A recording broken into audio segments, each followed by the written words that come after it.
Welcome to whistle.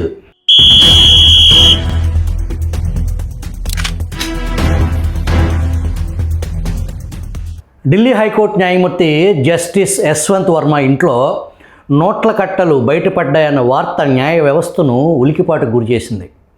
మిగతా వ్యవస్థలోనే న్యాయ వ్యవస్థలోనూ అవినీతి చోటు చేసుకుంటుందన్న విమర్శలు ఇటీవల ఎక్కువగా వినిపిస్తున్నాయి. దేశంలో బలమైన నాయకత్వం ఉన్నప్పుడల్లా న్యాయ వ్యవస్థ సాగిలిపడిన సందర్భాలు అనేకం ఉన్నాయి. అదే సమయంలో పాలకులు ఎంత శక్తిమంతులుగా ఉన్నప్పటికీ న్యాయ వ్యవస్థ ఔన్నత్యాన్ని కాపాడిన న్యాయమూర్తులు కూడా ఉన్నారు. న్యాయమూర్తుల అన్యాయ ప్రవర్తనపై Visalaandhra editor R V Ramarao edit page నుంచి ఈ వీడియో లాగ్.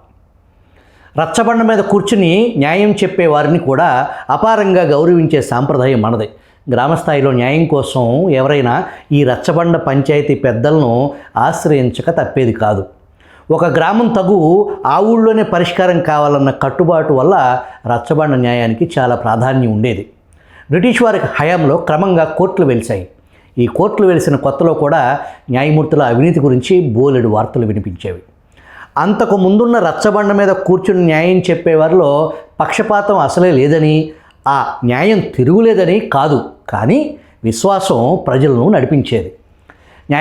న్యాయ వ్యవస్థ వచ్చిన తరువాత విద్యార్హత ఉన్నవారే న్యాయమూర్తులుగా ఉండే పరిస్థితి వచ్చింది. రచ్చబండ న్యాయంలో తీర్పు చెప్పేవారి బుర్రకు తోచిందే న్యాయంగా ఉండేది. కోర్టులు వచ్చిన తర్వాత న్యాయశాస్త్రం అధ్యయనం చేసిన వారు తప్పు చేయరు అన్న అభిప్రాయం ఉండేది. కానీ ఈ నమ్మకం సడటానికి ఎక్కువ కాలం పట్టలేదు. న్యాయమూర్తిని సాక్షాత్తు దేవుడిగా కూడా భావించేవారు. కానీ వాస్తవ పరిస్థితి అన్నడు అలా లేదు.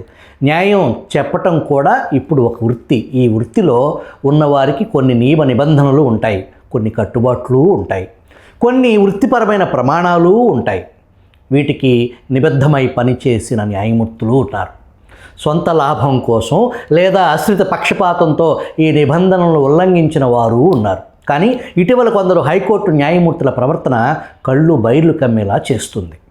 ఇలాంటి వారికి ఏ నియమాలు వర్తించటం లేదు. న్యాయం చెప్పేవారు మనుషులే కనుక, వారు ఈ సమాజంలో భాగస్వాములే కనుక, మనిషికి ఉండే గుణావగుణాలు, సమాజంలో ఉన్న రుగ్మతల ప్రభావం న్యాయమూర్తుల మీద కూడా పడుతుంది. వ్యవస్థ పదిలంగా లేనప్పుడు ఈ అవలక్షణాలు మరీ కొట్టొచ్చినట్లు బయటపడతాయి. వ్యవస్థ పకడ్బందీగా ఉంటే ఆ వ్యవస్థలో పనిచేసే వారి లోపాలను సరిదిద్దే అవకాశం ఉంటుంది. బాగా పనిచేస్తున్న వారి కౌశలాన్ని ఇనుముడింపజేసే వీలు ఉంటుంది. కానీ వ్యవస్థ కుళ్ళిపోయినప్పుడు వ్యవస్థ బండారం బయటపడుతుంది. ఇటీవల కాలంలో 3 హైకోర్టు న్యాయమూర్తుల నడవడిక పెద్ద ఎత్తున దుమారం రేపింది.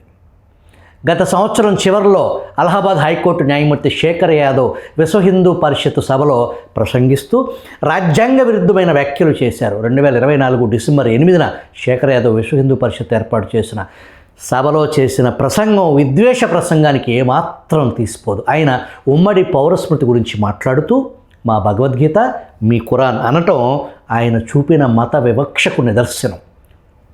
ఆయన కట్ముల్లా అన్న పదం కూడా వాడారు. అంటే సుంతి చేయబడిన వారు అని అర్థం. ఆయన్ను పదవి నుంచి తొలగించేందుకు, ఇంపీచ్ చేసేందుకు ప్రతిపక్ష సభ్యులు నోటీసు కూడా అందజేశారు. ఒక న్యాయమూర్తిని ఇంపీచ్ చేయటం పెద్ద ప్రక్రియ. అది తేలటానికి చాలా సమయం పట్టొచ్చు. అదే అలహాబాద్ హైకోర్టు మరో న్యాయమూర్తి రామ్ మనోహర్ నారాయణ మిశ్రా న్యాయమూర్తిగా కొనసాగటానికి అసలు ఆయనకి అర్హత ఉందా అన్న అనుమానం కలిగే రీతిలో మాట్లాడారు.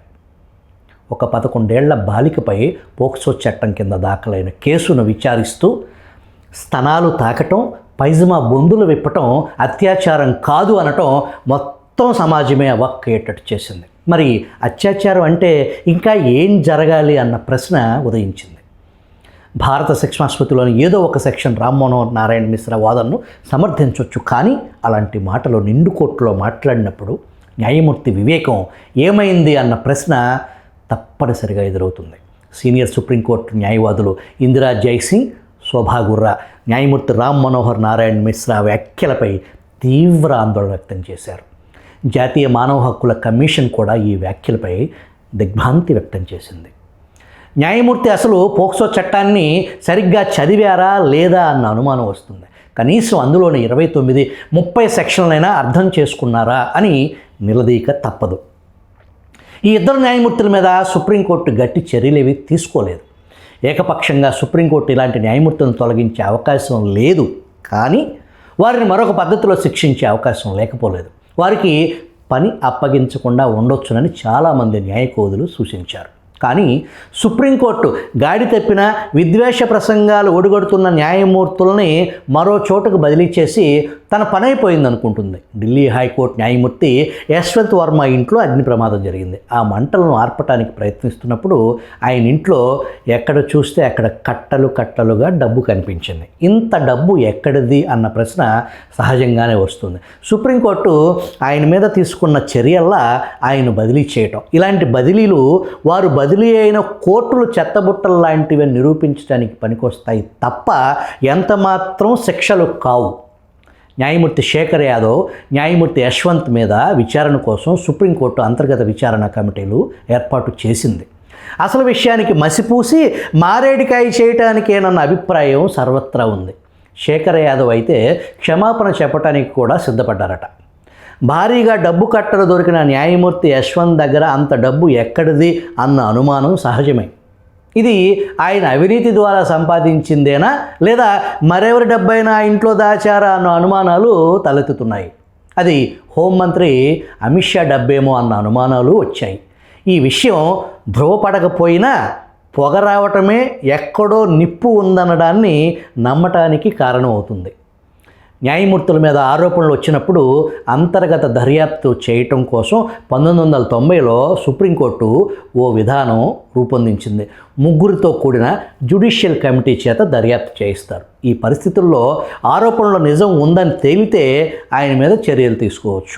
కడకు న్యాయమూర్తిని రాజీనామా చేయమని కూడా అడగొచ్చు. ఒకవేళ ఆ న్యాయమూర్తి రాజీనామా చేయకపోతే ఆయనకు ఏ పని అప్పజెప్పకుండా కూడా ఉంచవచ్చు.